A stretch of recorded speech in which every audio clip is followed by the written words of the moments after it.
Agilidade emocional. Da rigidez à agilidade.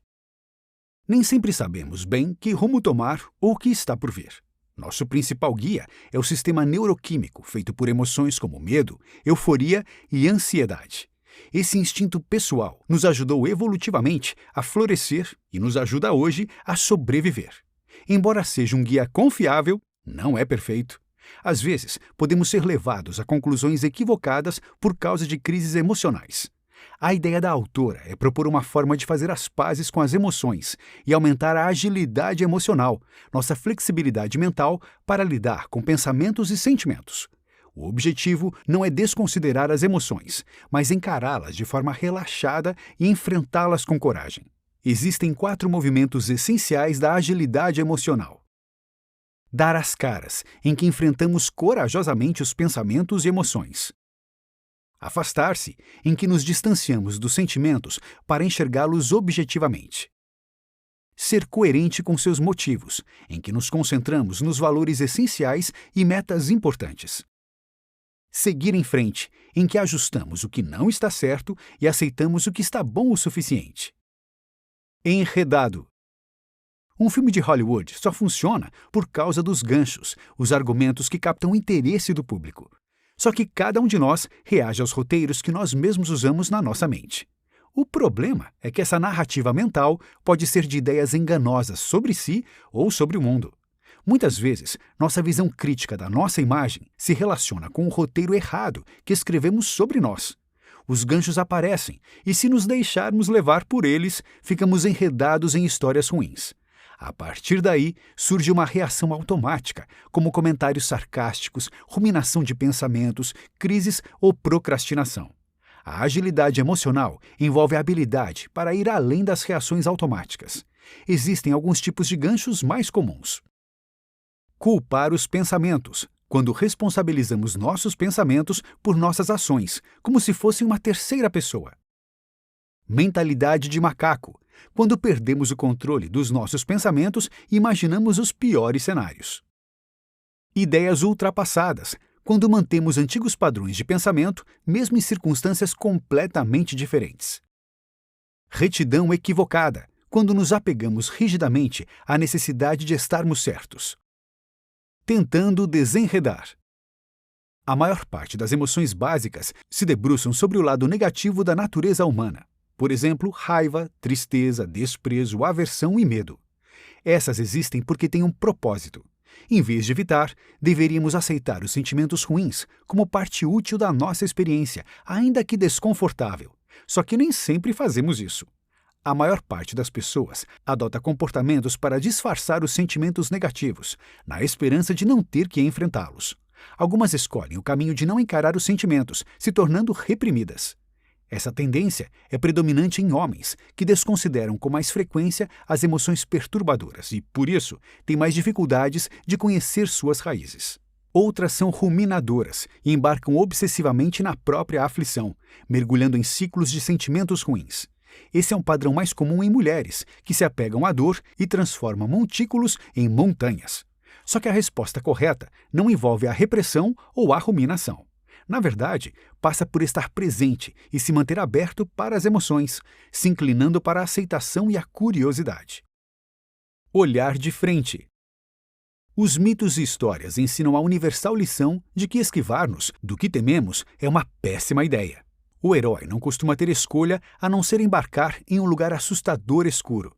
Por exemplo, a Estrela da Morte de Star Wars ou o Poço das Almas de Indiana Jones. Na vida moderna, também temos nossos próprios lugares sombrios para explorar. Enquanto não encararmos nossos próprios traumas e constrangimentos, corremos o risco de nos mantermos enredados. Embora o que escondemos não seja tão hollywoodiano quanto Darth Vader, temos resíduos de insegurança, de falta de confiança e de medo de fracassar que precisam ser encarados. Os sentimentos negativos podem ensinar boas lições se os enfrentamos e seguramos o impulso de eliminá-los ou suprimi-los com afirmações positivas ou racionalizações. Encarar nosso próprio lado sombrio ajuda a evitar as armadilhas das emoções e a elaborar estratégias. Assim, podemos tomar decisões à luz de um contexto mais amplo e criar uma narrativa exclusivamente nossa. Afaste-se.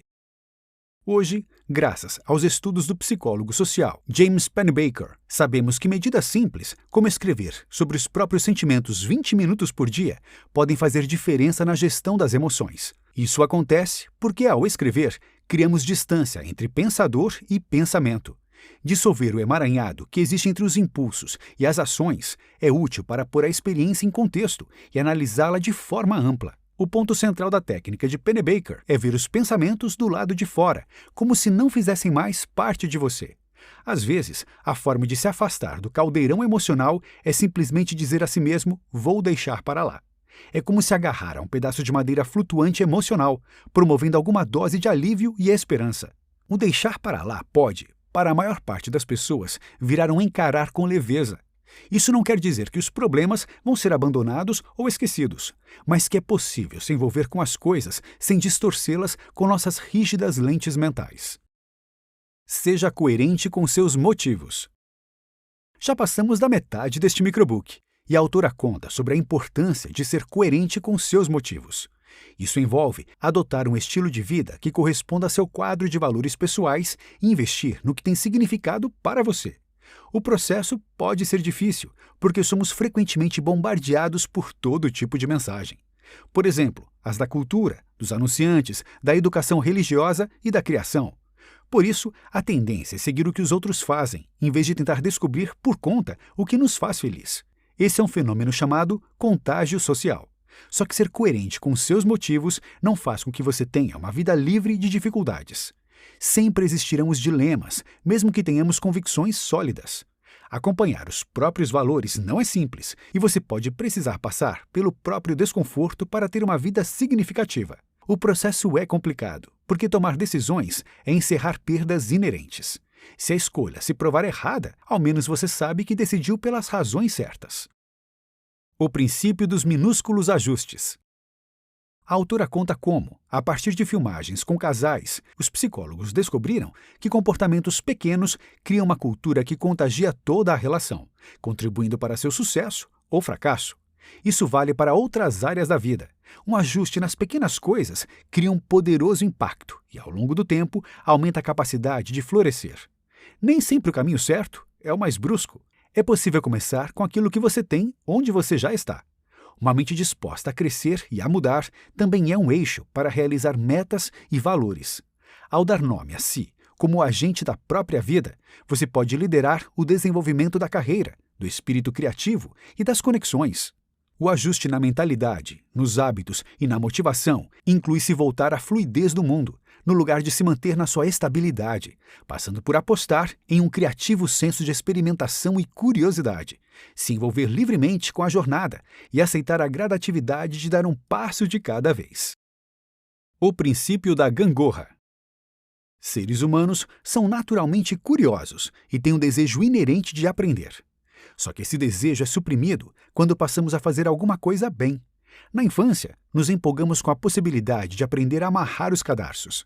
Uma vez que desenvolvemos essa habilidade, entramos no piloto automático e paramos de aprender. A autora chama esse efeito de excesso de competência. O inverso disso é o desafio excessivo, quando lidamos com tanta complexidade que o que fazemos se torna estressante. O segredo é achar o equilíbrio entre esses dois efeitos, no princípio da gangorra.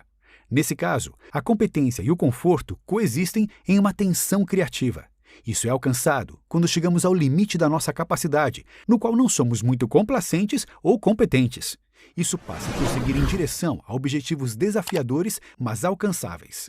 Quando você segue buscando vivências mais ricas e se guia pelo seu coração, deixa de estar imobilizado na gangorra. No lugar disso, você ganha altura e expande as possibilidades do seu mundo. A agilidade emocional no trabalho.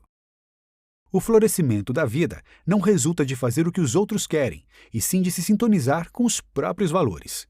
Embora seja usual aceitar algumas restrições em troca do salário, emprego não é sinônimo de servidão. Você pode usar a agilidade emocional para mudar a vida profissional, só que nem sempre começamos por um bom emprego.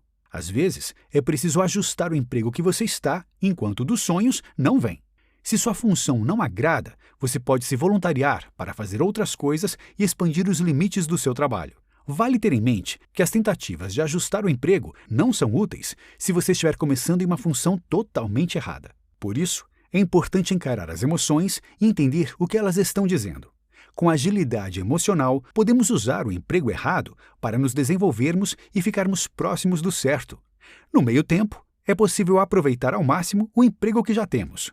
Assim, fica fácil não só garantir a vida, mas também viver. Criando filhos emocionalmente ágeis. O papel dos pais mudou nos últimos anos. Hoje, os filhos são mais protegidos na infância e educados para conseguir a melhor faculdade ou carreira. O foco coletivo na autoestima também aumentou. O problema é que esses esforços subestimam a capacidade dos filhos de crescerem com base na experiência. O foco em conseguir o emprego também é ruim por depender da visão limitada dos pais. As crianças do ensino fundamental provavelmente trabalharão com algo que sequer foi inventado. Os jovens também são pouco educados emocionalmente. Muitos tiram excelentes notas nos exames de admissão em uma faculdade, mas não sabem como agir com um colega de quarto bagunceiro ou com uma rejeição amorosa. Um caminho é ensinar para os filhos as habilidades de agilidade emocional. Assim, as crianças e os jovens passam a contar com uma vacina capaz de iluminá-los contra os momentos desagradáveis.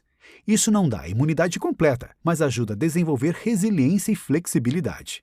Você pode incentivar o filho a reconhecer o que sente e a se afastar do turbilhão emocional para encará-lo sobriamente. Torne-se real. A agilidade emocional permite com que sejamos reais. É a ausência de fingimento e um alinhamento do que fazemos com o que acreditamos. Isso acontece por minúsculos passos ao longo dos momentos oportunos da rotina. Eis o caminho. Seja o agente da sua própria vida, liderando o desenvolvimento do espírito criativo, da carreira, da curiosidade e da coragem. Se aceite, mesmo com más emoções, se observando com curiosidade e compaixão. Abra os braços para as experiências interiores, conhecendo seus contornos sem tentar afastá-las. Abrace sua nova identidade, livrando-se das narrativas antigas e datadas. Abra mão das metas irrealistas, aceitando que viver, às vezes, envolve fracassar, errar, se estressar e se machucar. Abandone a perfeição e desfrute a vida. Entenda que, para chegar ao sucesso, é preciso passar pelo fracasso. Caminhe, mesmo com medo. Troque o conforto pela coragem. Aceite que as coisas boas normalmente são frágeis. Ouça a pulsação do seu porquê. A agilidade emocional pode ser o caminho para uma existência mais autêntica e coerente com os seus valores. Com minúsculos passos, você pode sobreviver à pressão social e encontrar um estilo de vida que faça sua vida genuinamente mais feliz. Susan David revelou a importância de explorar o próprio lado sombrio. Em Talvez Você Deva Conversar com Alguém, a psicóloga Lori Gottlieb mostra como isso acontece dentro das 4 paredes de um consultório, também disponível como microbook.